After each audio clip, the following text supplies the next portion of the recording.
So in 2019, Ryan Day got fined by the worldwide leader. You might want to say, Jay, why in the world would they come after Ryan Day in that way? What infraction did Ryan Day do? Was it one of those light ones, those rules that they just did that they don't enforce, but the Ohio State broke it? It was a self-reported infraction, and then he got fined by the worldwide leader, not by the NC2A. Actually, no, it's not that way. It was something that Ryan Day was absent for a good reason. ESPN was not fond of his absence, and they fined him.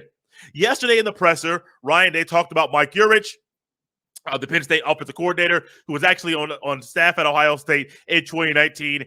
And Ryan Day discussed a story from that year during the presser. And as I was watching it, I understood why the media members there were laughing. At first, I was like, wait, what's going on? The laughter made a whole lot of sense. So Ryan Day told a story about the awards show the ESPN puts on the week after the Big Ten, the conference championship games. Ohio State just won the Big Ten Conference Championship on a Saturday. The very next day on a Sunday, they were declared in the playoff, and that they'll be playing Clemson in the semifinal round of the playoff. That next Thursday, ESPN has their college football awards show where they hand out different awards that are out. The Thorpe Award, Luke Rosa Award, Maxwell Award, Doak Walker Award, all those awards that you've heard about for all these years in college football, position awards, things of that nature. Yes, that's where that award show is. ESPN hosts that award show, and they hand out the awards for those people. So ESPN expected Ryan Day to be there, but his absence got him fined. Why did he get fined? He was at an in-home visit with C.J. Stroud. Yes, he was out recruiting, and there was an in-home visit with C.J. Stroud at that same time that they were going to be doing the award show ceremony, and ESPN was not happy for that. He got fined for that. And I was thinking about this one very briefly, and it had a lot of time because I had some lighting issues. Wasn't able to get this episode out as quickly as I wanted to. And so the lighting issues actually allowed me to think about this a little bit more. I got no problem with this. None whatsoever. I understand Ryan Day's situation. I understand why Ryan Day made this move. And I understand that J.K. Dobbins, Chase Young, Justin Fields, those are 3 players I do believe that were at that awards show, and they would love for their head coach to be there. But I think Ryan Day at this moment, I heard one person say this, and I agree with it.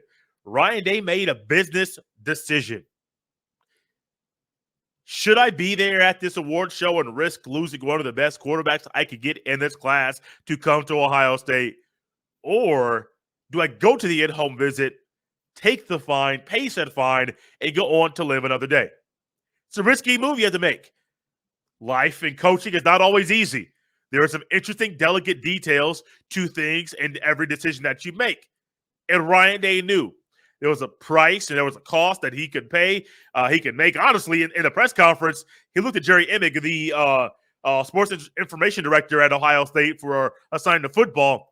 And Jerry Emig actually, Ryan Day said, I think they fined us, right, Jerry? And Jerry's like, no, they did fine us. And Ryan Day was like, they fined you? He's like, no, like they fined us. And Ryan Day started laughing. It was like, I think it was a wise decision in Ryan Day's own fashion. But I get it, man. I get it. In business, and Ryan Day is the leader of Ohio State football. He is the head coach. He is the CEO, and that is a business, a business that brings in a lot of money, a business that brings in a lot of elite talent. And when doing so, you have to take some risk, especially right now during the bye week. Imagine this.